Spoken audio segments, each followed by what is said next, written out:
Prezados alunos, eu sou a professora doutora Elaine Cristine Dantas Moisés, comigo está a professora doutora Alessandra Kimi Matsuno. Nós vamos discutir o tema parto e recepção de recém-nascido no ambiente pré-hospitalar. Esse tema faz parte do conteúdo programático da disciplina Primeiros Socorros e Atendimento Pré-Hospitalar, que está inserido no eixo de emergência do curso de Medicina da Faculdade de Medicina de Ribeirão Preto, Universidade de São Paulo. A ideia é discutir com vocês como ocorreria o atendimento de um parto no ambiente pré-hospitalar e também da recepção do recém-nascido. Por exemplo, após uma aula do curso de vocês estão andando na cidade, um belo dia, está dirigindo e de repente é visto um aglomerado de pessoas em torno de alguém gritando. Curiosos como o médico deve ser, vocês vão se aproximar e observam que existe uma grávida chorando e grande quantidade de água sob os pés dela. A pergunta que vem, o que está acontecendo? Nessa situação, vocês deverão identificar alguns dados para conseguir concluir se está ocorrendo ou não um parto. Quais seriam esses dados para a identificação do parto iminente? A avaliação das contrações abdominais, ou seja, as contrações uterinas. Se vocês observarem que existem contrações regulares a cada 2 a 3 minutos, o que no total daria em torno de 3 em 10 minutos. Se observarem saída de água via vaginal, o que poderia significar a ruptura da bolsa das águas, ou seja, a ruptura da bolsa amniótica. Se a gestante informar uma vontade intensa de evacuar, e se ao observarem a vulva, vocês detectarem o aparecimento da cabeça do bebê, essas informações irão dirigir para o diagnóstico, ou seja, para a conclusão de que está ocorrendo um parto iminente. Nessa condição, prepare-se. Você será o atendente, você estará prestando assistência a essa paciente, essa gestante e também à criança que vai nascer. Primeiro cuidado é mantenha-se calmo, mostre-se seguro. Assim, você conseguirá comandar essa situação e também deixará mais calmo a gestante. Chame alguém para ajudar. Solicite que chame a ambulância de emergência. Acione o sistema de urgência através do telefone 192. Providencie espaço adequado e seguro. Oriente a paciente, a gestante e aos seus familiares sobre o que irá acontecer.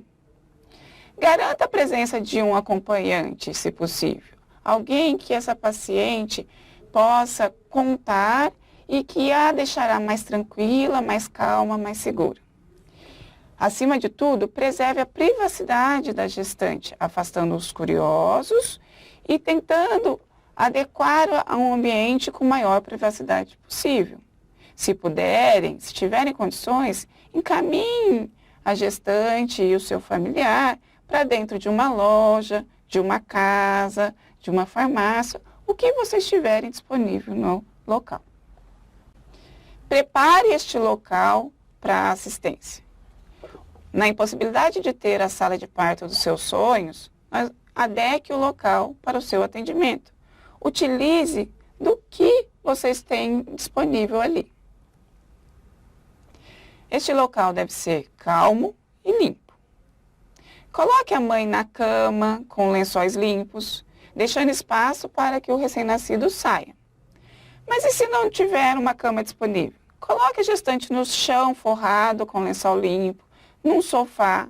Avalie qual é a possibilidade de deixá-la o mais confortável possível. Que material que será útil, que será necessário para essa assistência? Se tiver disponível, luvas, elas serão muito importantes para a sua proteção pessoal. Toalhas limpas para proteção tanto do períneo, ou seja, da região onde se localiza a vulva da mulher, quanto para agasalhar e aquecer o recém-nascido. tesoura esterilizada ou lâmina nunca usada. O aquecimento em fogo pode ser útil nessas situações para deixar essa tesoura mais esterilizada, mais limpa possível. 2 pedaços de barbantes fervidos ou imersos em álcool. Gaze limpa ou pera, ou os próprios dedos para a limpeza das vias aéreas do recém-nascido. Para conseguir esse material, solicite que alguém providencie para você. Assim você conseguirá se manter próximo à gestante, prestando a assistência necessária neste momento. Como conseguir uma luva? Dependendo do local que você estiver, estará acessível. Mas lembre-se, o kit de primeiros socorros do carro pode servir para auxiliá-lo nessa situação.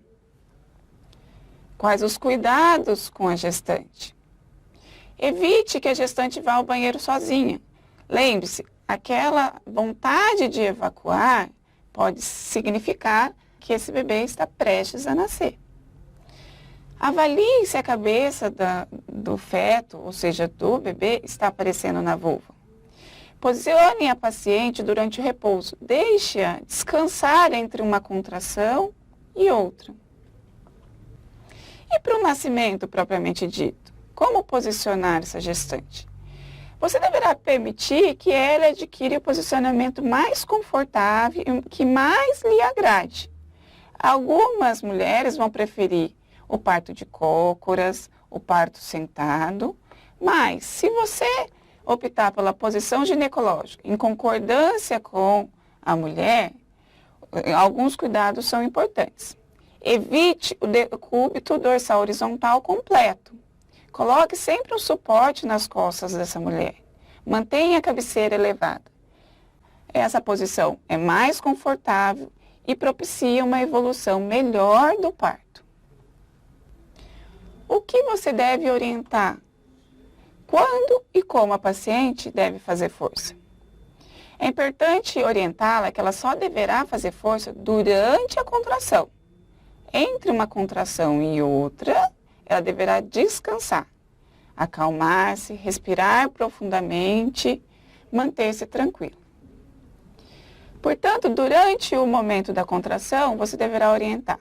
Inspire o ar profundamente, segure esse ar no pulmão, faça força empurrando o bebê. Após esses passos, oriente a expirar profundamente. Se ainda tiver uma contração, repita esse procedimento. Se a contração terminar, oriente a descansar. Como o parto acontece naturalmente? A expulsão do feto no parto normal ocorre com o posicionamento da cabeça abaixo da sínfise púbica e essa cabeça realizará um movimento de deflexão durante a sua saída, durante a sua expulsão.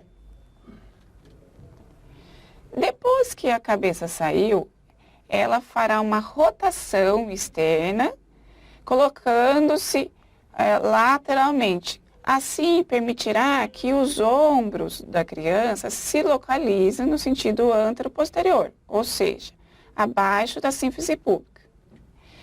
Com esse posicionamento, ocorre a saída primeiro do ombro anterior, ou seja, aquele que está próximo à sínfise púbica, e posteriormente do ombro posterior, ou seja, aquele que está próximo à região sacral.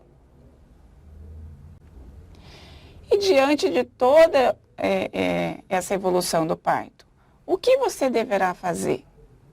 Importante é tentar prevenir lacerações dessa região do corpo materno, ou seja, da região perineal. Como fazer essa prevenção? Como também prevenir lesões do próprio feto, da própria criança?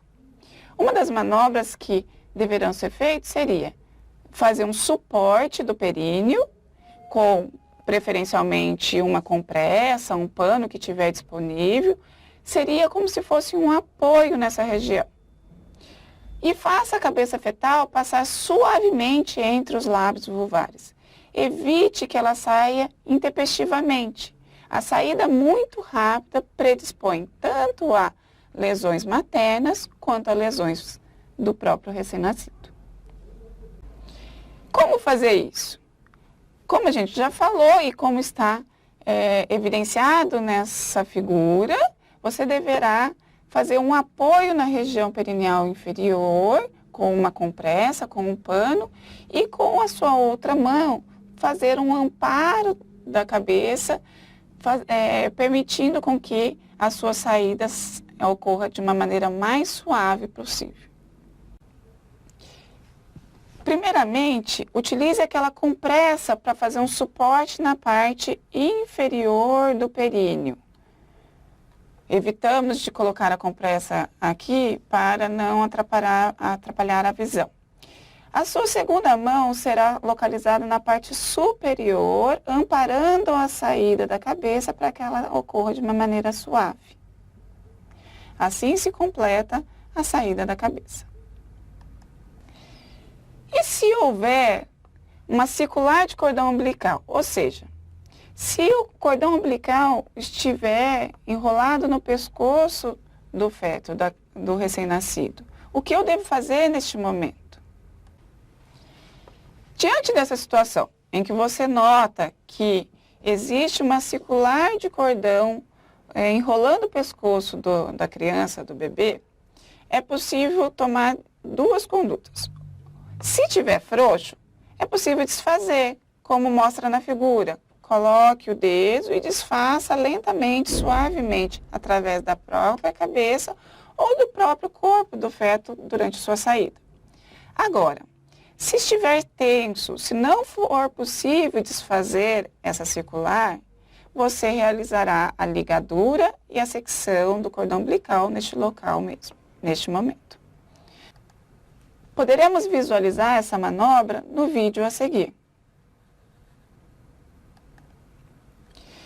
Você irá identificar com o dedo que existe uma circular de cordão e tentará desfazê-lo suavemente, puxando de maneira calma, tranquila e vagarosa.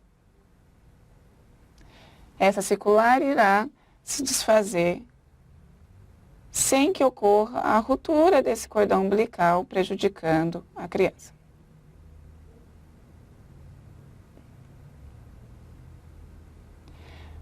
A partir daí, o parto irá continuar.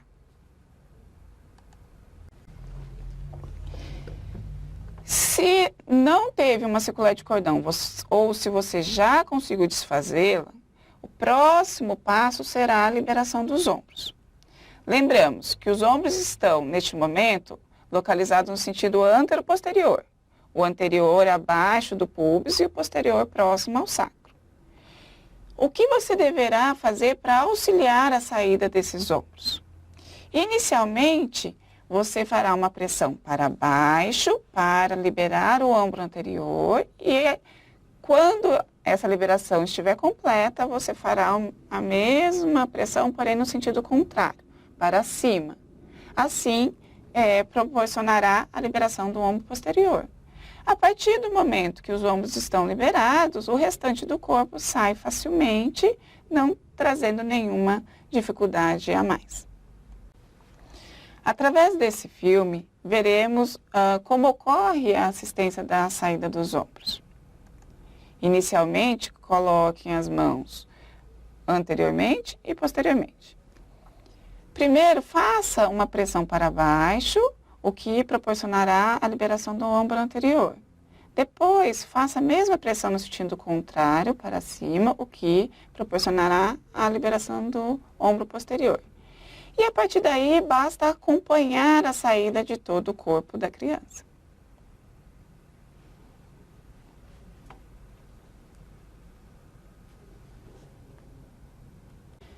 Se você não teve que cortar o cordão ou desfazer uma circular de cordão, depois que a criança nasceu, será o momento de fazer essa ligadura de cordão umbilical. Quando? Apenas depois que parar a pulsação do mesmo. Como? Através de pinças ou de barbantes e daquela tesoura estéril que você solicitou. Vamos ver no vídeo a seguir como isto ocorre. Como vocês veem no filme, inicialmente você deverá palpar o cordão. Quando cessar a pulsação, inicie a ligadura, utilizando aqueles barbantes limpos que você solicitou. Faça uma primeira ligadura com um nó firme. Depois, faça uma segunda ligadura distando em torno de uns 2, 3 centímetros da primeira. Também com um nó firme. A partir daí, realize a secção do cordão umbilical entre esses 2 nós.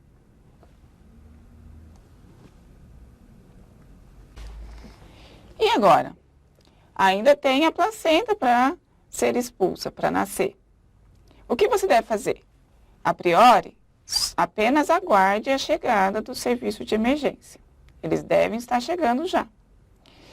Porém, a maioria dos casos evoluem com a expulsão da placenta de 5 a 15 minutos. Então, pode acontecer dela ser expulsa antes do serviço de auxílio de emergência chegar. Nesse caso, o que você deve fazer? A dectação placentária, ou seja, a retirada dessa placenta deve ocorrer da maneira mais espontânea possível. Evite tracionar, porque pedaços da mesma podem ficar dentro do útero e propiciar sangramento. Caso a saída ocorra espontaneamente, o que você deverá fazer é apenas promover uma manobra de rotação da mesma, como veremos no vídeo a seguir. Segure o cordão umbilical sem promover uma tração, pois na tração poderá romper tanto o cordão quanto a própria placenta. Quando a placenta sair, promova esse movimento de rotação. Assim, as membranas que sobrarem vão saindo naturalmente e espontaneamente.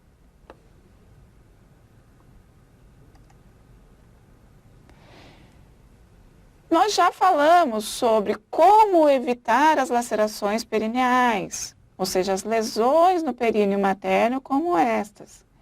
Mas, caso elas tenham ocorrido, o que você deve fazer? Você deverá aplicar uma compressa esterilizada ou um tecido limpo, exercendo uma pressão com as mãos. Se o tecido saturar de sangue, coloque outro por cima, sem retirar o primeiro. A retirada do primeiro pode predispor ao reinício do sangramento. Comprima até a hemorragia cessar. Mantenha esse curativo compressivo até que a emergência chegue e essa paciente possa ser transferida para um ambiente hospitalar, onde essas lesões serão tratadas de maneira adequada.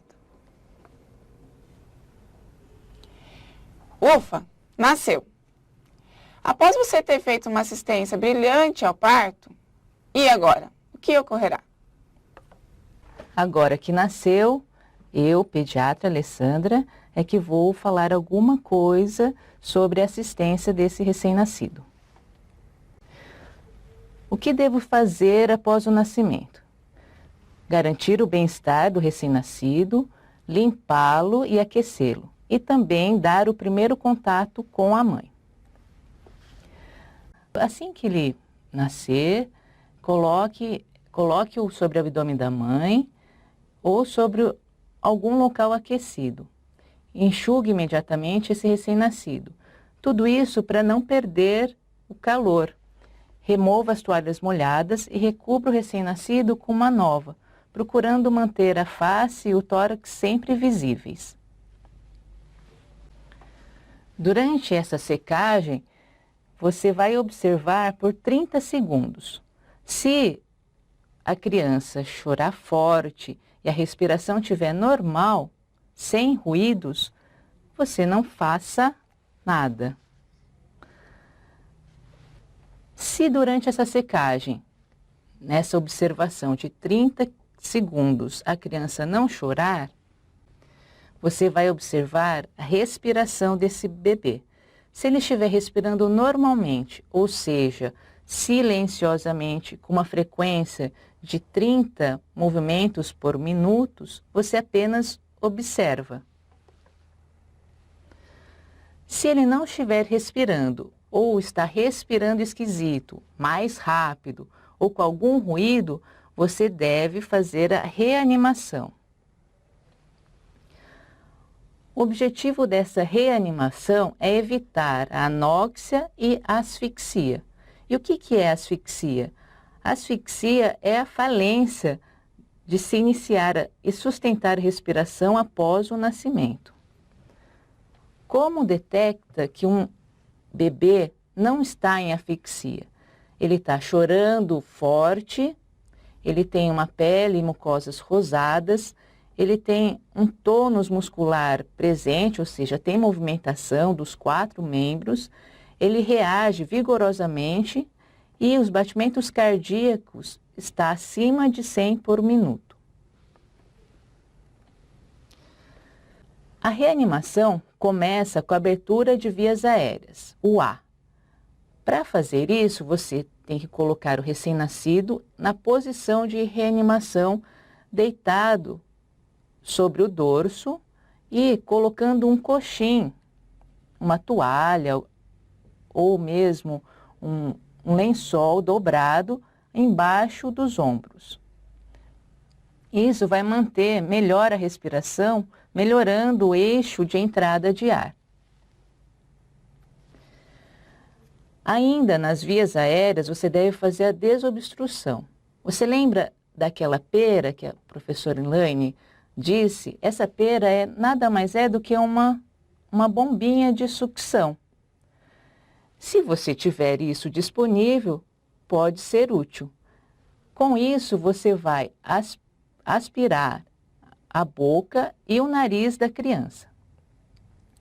Caso você não tenha essa pera, posicionando o bebê para baixo, na posição ventral, pode ajudar com a gravidade a drenagem da secreção. Para ajudar a desobstruir as vias aéreas, você também pode usar os dedos enluvados ou coberto por um pano limpo, limpando a boca e o nariz dessa criança.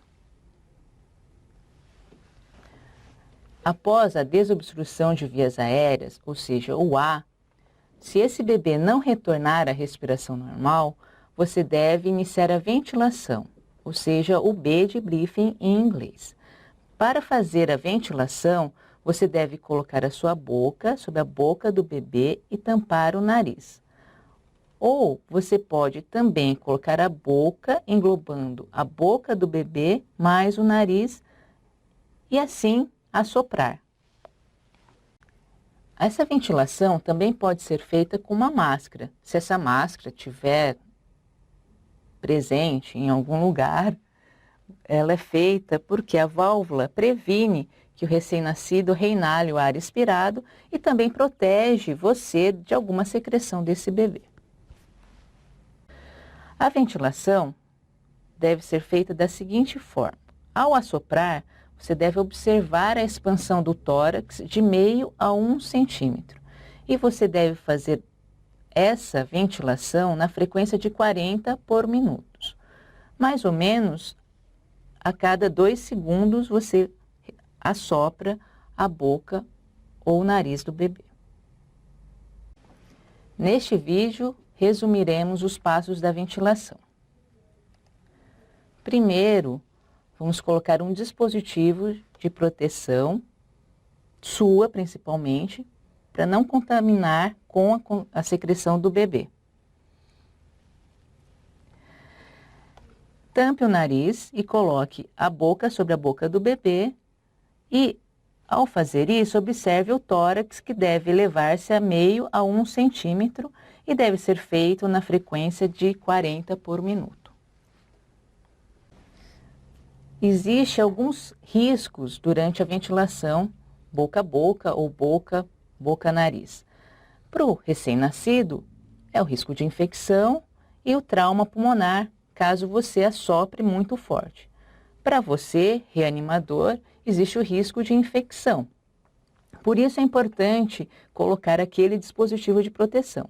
Se você não tiver aquele dispositivo, pode ser um pano limpo, colocando entre a boca do recém-nascido e a sua boca. Isso reduzirá algumas infecções. Após 30 segundos de ventilação, esse bebê não retornar à respiração normal, você deve iniciar a massagem cardíaca. A massagem cardíaca pode ser feita por duas técnicas, a técnica dos 2 dedos e a técnica dos 2 polegares. Ambas as técnicas vão ser feitas no mesmo local, que é no meio do tórax, abaixo de uma linha traçada entre os 2 mamilos. A técnica dos 2 dedos, você deve utilizar o dedo médio e o indicador, e os 2 polegares você deve englobar o tórax com a mão e utilizar o polegar neste local. Você deve comprimir uma velocidade de 100 compressões por minuto e numa relação de compressão e ventilação de 3 compressões para 1 ventilação. Essa técnica será demonstrado neste vídeo. Então, você deve fazer a massagem cardíaca 3 vezes e depois a ventilação. É necessário notar que a compressão torácica deve ser forte o suficiente para comprimir pelo menos 1/3 do diâmetro antero-posterior do tórax. Caso não haja respiração normal desse bebê após 20 minutos de reanimação, você deve optar pela transferência caso o resgate chegar nesse período e se você garantiu uma ventilação e um aquecimento adequado desse bebê. Se o resgate não chegar em 20 minutos, você pode optar por parar a assistência se não existir nenhuma respiração após 20 minutos. Mas não se preocupe, pois a maior parte dos bebês nascem e choram e não precisa fazer nenhum procedimento. No máximo, desobstrução de vias aéreas e ventilação. Após essa nossa discussão, em uma situação como esta, flagrada pelo Google Street View na Europa, você saberá o que fazer. Obrigada pela atenção e eu, professora Alessandra, e a professora Ilane, estaremos sempre à disposição na disciplina.